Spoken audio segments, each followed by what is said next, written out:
কি উদ্দেশ্যে আমাদের বোঝানো হচ্ছে যে বাংলাদেশে তেলের সংকট আছে? আজ যে কথাটি বলবো সেটি শুনলে আপনার মাথা ঘুরে যাবে, কারণ সমস্যা তেলের না, বরং অন্য কোথাও রয়েছে। এই তেলের অন্তরালে অন্য কিছু, যার হিসাব মিলছে না। মানুষ রাত জেগে লাইনে থেকেও তেল পাচ্ছে না, তেলের অভাবে পুলিশ গাড়ি ঠেলছে, মানুষ জরুরি প্রয়োজন ছাড়া গাড়ি বের করছে না। কিন্তু সরকার বলছে তেলের কোনো সমস্যা নেই। একজন মন্ত্রী বলছেন তেল না পেলে আমাকে জানান, আরেকজন সংসদে দাঁড়িয়ে বলছেন সরকার ভর্তুকি দিয়ে তেলের দাম নিয়ন্ত্রণ করছে।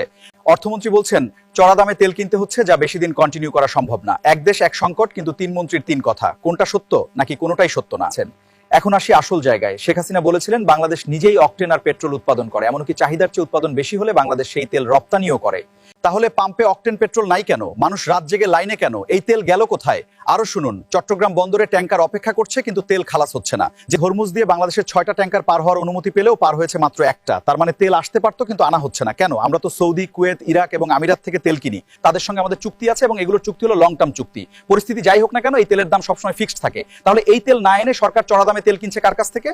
উত্তর হলো ইন্ডিয়া থেকে 3 গুণ দামে ডিজেল কিনছে সরকার। কেন? যখন চুক্তির তেল আছে, আমাদের জন্য হরমুজও খোলা আছে, তখন 3 গুণ দামে কেন তেল কিনছি আমরা নিজেরাই অকটেন পেট্রোল উৎপাদন করি, তাহলে পাম্পে তেল নেই কেন? তেল কোথায় গেছে? তার চেয়ে বড় প্রশ্ন, সত্য কোথায় গেছে? আপনি কি মনে করেন এটা সত্যিকারের সংকট নাকি বড় কোনো খেলা? এক কথায় লিখুন, সংকট নাকি খেলা? আমি আপনার হয়ে প্রশ্ন করি, ভয় পাই না। ভালো থাকবেন, ভিডিওটা শেয়ার করে সাথেই থাকবেন। আল্লাহ হাফেজ।